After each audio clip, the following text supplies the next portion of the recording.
احادیث رسول صلی اللہ علیہ وآلہ وسلم کی روشنی میں اگر قرب قیامت اور زمانہ آخر کو دیکھا جائے تو اس وقت مسلمانوں پر مصائب کے پہاڑ ٹوٹ رہے ہوں گے، اقوام عالم مسلمانوں پر چڑھائی کر رہی ہوں گی اور مسلمان محکوم و مغلوب ہوں گے۔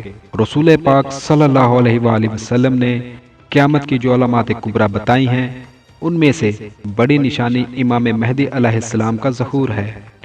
انہی کی قیادت میں مسلمان پھر سے عروج دیکھیں گے جو قیامت تک جاری رہے گا۔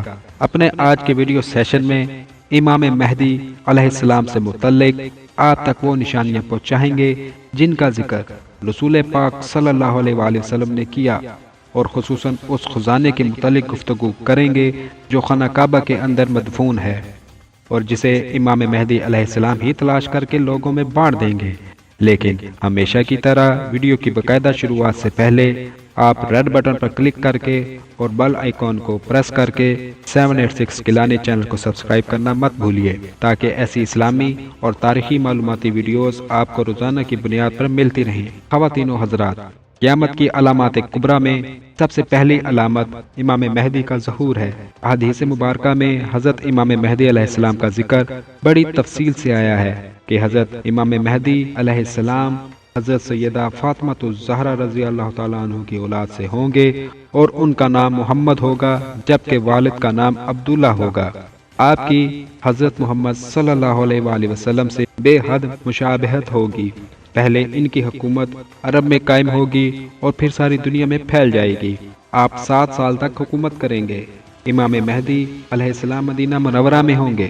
آخری زمانے میں جب مسلمان ہر طرف سے مغلوب ہو جائیں گے، مسلسل جنگیں ہوں گی، شام میں بھی عیسائیوں کی حکومت ہو جائے گی، ہر جگہ کفار کے مظالم بڑھ جائیں گے، عرب میں بھی مسلمانوں کی باقاعدہ طور پر حکومت نہیں رہے گی، خیبر تک نصرانی عیسائی پہنچ جائیں گے اور اس جگہ تک ان کی حکومت قائم ہو جائے گی اور بچے کچھ مسلمان مدینہ منورہ پہنچ جائیں گے، اور اس وقت حضرت امام مہدی مدینہ منورہ میں ہی ہوں گے۔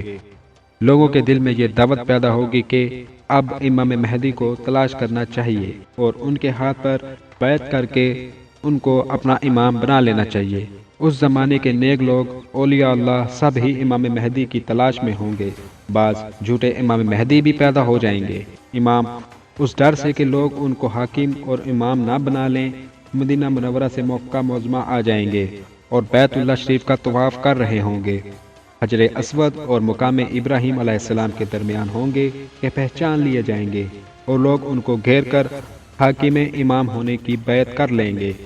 جب آپ کی بیعت کی شہرت ہوگی تو مدینہ منورہ سے فوجیں مکہ مکرمہ میں پہنچ جائیں گی۔ شام، عراق اور یمن سے اہل ایمان سب آپ کی خدمت میں حاضر ہوں گے اور بیعت کی جائے گی۔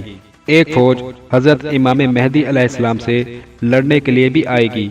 جب وہ مکہ مکرمہ اور مدینہ منورہ کے درمیان ایک جنگل میں پہنچے گی اور ایک پہاڑ کے نیچے ٹھہرے گی تو سوائے 2 آدمیوں کے سب زمین میں دھنسا دیے جائیں گے۔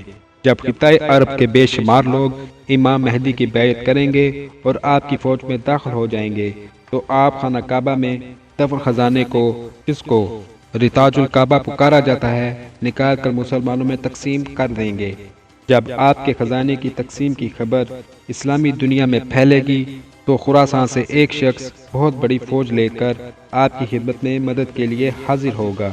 خواتین و حضرات، خانہ کعبہ میں مدفون خزانے کی بات کی جائے تو حضرت ابراہیم علیہ السلام نے خانہ کعبہ کی تعمیر کی تو خانہ کعبہ کے داخلی جانب میں داہنے ہاتھ پر ایک گہرا گڑھا کنواں کی مانند بنایا۔ اس کی گہرائی 3 گز تھی۔ اس میں سونا، چاندی، زیورات اور ہدیہ وغیرہ ڈالا جاتا تھا۔ اس گڑھے کو خزانہ کعبہ پکارتے ہیں، جبکہ اگزف بھی اسے کہا جاتا ہے۔ کعبہ کے مال کو ابرک پکارا جاتا ہے۔ جب قریش نے بعثت نبوی صلی اللہ علیہ وآلہ وسلم سے 5 سال پہلے خانہ کعبہ کی دوبارہ تعمیر کی تو اس کنویں کو بحال رکھا اور اس پر اپنا ہبل بت کھڑا کر دیا۔ اس کے بعد اسلامی تاریخ میں اس گڑھے کے بارے میں کوئی ذکر نہیں آتا۔ بعض مورخین کی رائے میں حضرت ابن زبیر رضی اللہ تعالیٰ عنہ کی تعمیر میں اسے بند کر دیا گیا تھا۔ غالب گمان اسے ہی کہا جا سکتا ہے کہ یہ وہی گڑھا ہے، وہی خزانہ ہے جسے رتاج الکعبہ بھی پکارا جاتا ہے۔ یہ خزانہ سب کی نظر سے پوشیدہ رہے گا فقط امام مہدی علیہ السلام ہی اس خزانے کو تلاش کر کے لوگوں میں تقسیم کریں گے۔ روایات میں آیا ہے کہ جب آپ کے خزانے کی تقسیم کی خبر اسلامی دنیا میں پھیلے گی تو خراساں سے ایک شخص بہت بڑی فوج لے کر آپ کی خدمت میں حاضر ہو جائے گا۔ امام مہدی علیہ السلام کے لشکر میں جب اسلامی افواج اکٹھا ہونا شروع ہو جائیں گی تو اس کا سن کر عیسائی چاروں طرف سے اپنی فوج کو جمع کریں گے۔ یہ فوج شام میں اکٹھی کر دی جائے گی۔ اس کے ہر جھنڈے کے نیچے 12,000 سپاہی ہوں گے۔ اس وقت امام مہدی مکہ سے کوچ کریں گے اور مدینہ منورہ پہنچ کر روضہ رسول صلی اللہ علیہ وآلہ وسلم کی زیارت فرمائیں گے اور اس کے بعد شام کی جانب رواں ہوں گے۔ جب آپ دمشق کے قریب پہنچیں گے تو آپ کا عیسائیوں کی فوج سے سامنا ہوگا۔ اس وقت آپ کی فوج کے 3 حصے ہو جائیں گے۔ ان میں سے ایک حصہ وہ ہوگا جو خوف زدہ ہو کر بھاگ جائے گا، اللہ اس گروہ کو کبھی معاف نہیں فرمائے گا۔ دوسرا گروہ وہ ہوگا جو عیسائیوں سے مقابلہ کرتے ہوئے شہید ہوگا۔ ان شہداء کا درجہ غزوہ بدر اور غزوہ احد کے شہداء کے برابر قرار دیا گیا ہے۔ امام مہدی کے لشکر کا تیسرا گروہ وہ ہوگا جو عیسائیوں کا ڈٹ کر مقابلہ کرے گا اور ہمیشہ کے لیے گمراہی اور برے انجام کے اندیشے سے چھٹکارا پائے گا۔ شام میں عیسائیوں کے ساتھ جنگ سے فراغت کے بعد امام مہدی اسلامی شہروں کے انتظامات میں مصروف ہو جائیں گے اور اپنے اسلامی لشکر کو چاروں طرف پھیلا دیں گے۔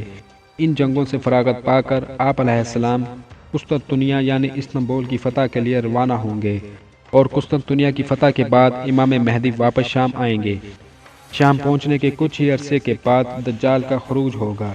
دجال شام اور عراق کے درمیان میں سے نکلے گا اور دمشق کے قریب پہنچ جائے گا۔ دمشق ہی میں امام مہدی علیہ السلام کی نصرت کے لیے حضرت عیسیٰ علیہ السلام کا پھر سے نزول ہوگا۔ دجال حضرت عیسیٰ علیہ السلام کو دیکھ کر بھاگے گا۔ بالآخر باغ لوط پر پہنچ کر حضرت عیسیٰ علیہ السلام دجال کا کام تمام کر دیں گے۔ اس وقت روئے زمین پر کوئی کافر نہیں رہے گا۔ حضرت امام مہدی علیہ السلام کی عمر 45، 48 یا 49 برس ہوگی کہ آپ علیہ السلام کا انتقال ہو جائے گا۔ حضرت عیسیٰ علیہ السلام ان کی نماز جنازہ پڑھائیں گے۔ بیت المقدس میں آپ کا انتقال ہوگا اور وہیں آپ کو دفن کیا جائے گا۔ حضرت امام مہدی علیہ السلام کی وفات کے بعد تمام انتظامات حضرت عیسیٰ علیہ السلام سنبھال لیں گے، لیکن اس وقت آپ کی حیثیت امت محمدیہ کے تابع مجدد اور عادل حکمران کی حیثیت ہوگی۔ اللہ تعالیٰ کے حکم سے حضرت عیسیٰ علیہ السلام مسلمانوں کے احوال کی اصلاح فرمائیں گے۔ اللہ ہی کے حکم سے انہیں کوہ طور پر لے جائیں گے۔ 40 یا 45 برس کے بعد ان کی وفات ہوگی۔ مدینہ منورہ میں ان کا انتقال ہوگا اور بعض روایات کے مطابق حضور اکرم صلی اللہ علیہ وآلہ وسلم کے روضہ مبارک کے اندر ہی آپ دفن ہوں گے۔ حضرت عیسیٰ علیہ السلام کے ہی دور میں یاجوج و ماجوج کا خروج ہوگا، جس کا ذکر قرآن پاک میں بھی موجود ہے۔ قوم یاجوج و ماجوج کی وجہ سے حضرت عیسیٰ علیہ السلام اور مسلمان بڑی تکلیف میں ہوں گے۔ کھانے کی قلت ہو جائے گی۔ حضرت عیسیٰ علیہ السلام یاجوج و ماجوج کے لیے بد دعا فرمائیں گے تو اللہ تعالیٰ کی گردنوں میں ایک بیماری پیدا کریں گے جس سے یہ تمام کے تمام ہلاک ہو جائیں گے۔ زمین بدبودار تعفن سے بھر جائے گی۔ اس کے بعد اللہ تعالیٰ کے حکم سے بارش پوری زمین کو دھو کر صاف و شفاف کر دے گی اور بدبو و بیماری کا خاتمہ ہو جائے گا۔ روایات کے مطابق اس کے بعد قیامت کی دوسری بڑی علامات جیسے سورج کا مغرب سے طلوع ہونا، دابت الارض اور بعض چھوٹی نشانیاں ظاہر ہوں گی۔ کچھ عرصہ اسی حالت میں گزرے گا کہ اچانک قیامت قائم ہو جائے گی۔ قیامت اس قدر اچانک آئے گی کہ بعض روایات کے مطابق 2 آدمیوں نے کپڑا پھیلا رکھا ہوگا لیکن اس کو سمیٹ نہ سکیں گے، نہ ہی خرید و فروخت کر سکیں گے۔ ایک شخص اپنے اونٹنی کا دودھ لے کر جا رہا ہوگا مگر اسے پی نہ پائے گا کہ قیامت قائم ہو جائے گی۔ کسی نے نوالا منہ کی طرف اٹھایا ہوگا لیکن اسے منہ میں نہیں ڈال سکے گا کہ قیامت آ جائے گی۔ اس کے بعد حساب و کتاب ہوگا اور ایک ازلی اور ابدی زندگی کا آغاز کر دیا جائے گا۔ اللہ تعالیٰ سے دعا ہے کہ جب وہ وقت آئے تو ہمارا شمار اہل ایمان والوں میں سے ہو۔ اگر آپ کے دل کی بھی یہی صدا ہے تو کومنٹ سیکشن میں آمین لکھنا مت بھولیے گا۔ ہماری کوشش ہوگی کہ ایسی اسلامی تاریخی معلوماتی ویڈیو آپ تک فیوچر میں بھی پہنچتی رہیں، اور یہ ویڈیوز حاصل کرنے کے لیے ریڈ بٹن پر کلک کر کے بیل آئیکن کو پریس کر کے ہمارے چینل کے سبسکرائبرز بن جائیے۔ جلد ملنے کی امید کے ساتھ آپ کو الوداع کہیں گے۔ اپنا اور ارد گرد کے لوگوں کا خیال رکھیے۔ اللہ حافظ۔